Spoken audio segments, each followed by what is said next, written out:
परीक्षा देनी पड़ती है आपको, जितना बड़ा इम्तहान होगा उतनी बड़ी परीक्षा भी देनी पड़ेगी। आसान काम नहीं है। छोटे छोटे टारगेट बनाएंगे तो छोटों में निपटारा हो जाएगा। हमेशा अपने आप को टारगेट बढ़ा दो।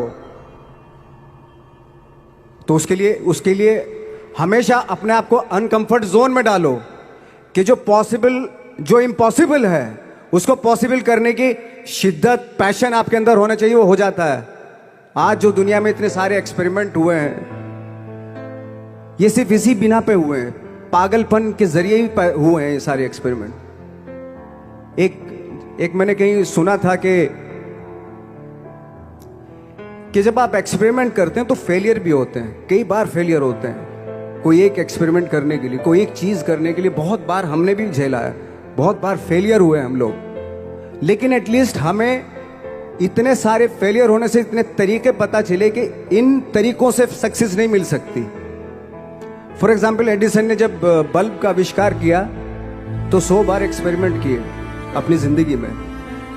100 बार एक्सपेरिमेंट करने के बाद जब उसको पता चला कि अरे फॉर्मूला तो ये था बल्ब बनाने का, तो एटलीस्ट उसके साथ साथ उसको ये भी पता चला कि 100 जो तरीके हैं, 100 तरीकों से बल्ब नहीं बनता। ये भी पता चला उन फेलियर्स में उसको।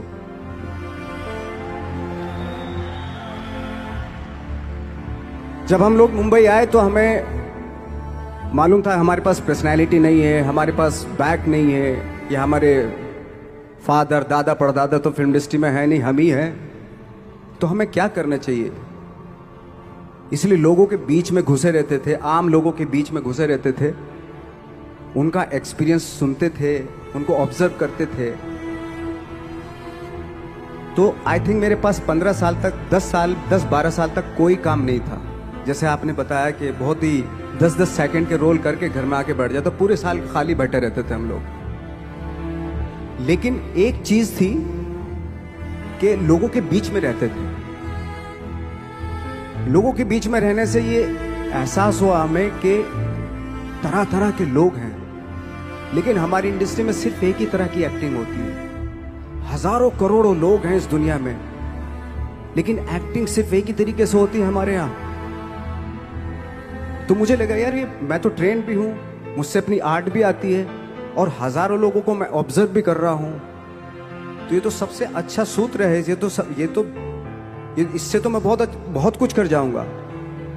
तो जब ये सूत्र पता चला मुझे कि अब मैं ये जो हजारों लोगों को मैंने ऑब्जर्व किया है, अब जब भी मुझे कोई रोल मिलेगा उन्हीं में से वो एक इंसान होगा। उसी में वो बाड़ा साहब ठाकरे होंगे, उसी में मंटो होगा, उसी में गणेश गायतोंडे होगा, उसी में फैजल खान होगा, उसी में माजूमदार साहब होंगे। तो इस तरह के ये कब हुआ? जब हमने लोगों को ऑब्जर्व करना शुरू किया, लोगों के बीच में रहे। मैं 15 साल के बाद जो मेरी लाइफ थी, जिसमें खाने तक को नहीं मिलता था, अब फॉर्चुनेट अपने आप को समझने लगा था कि थैंक गॉड कि मुझे ऐसे लोगों के बीच में मुझे रहने का मौका मिला। तो कभी भी आई थिंक मुझे लगता है कि कभी भी जब आप स्ट्रगल कर रहे होते हैं ना, वो एक मौका होता है आपके पास, वो एक चांस होता है आपके पास कि कैसे उसमें आप अपना ऑब्जर्वेशन, एक्सपीरियंस, जब आपको काम मिलेगा वो उसमें लगाएंगे आप।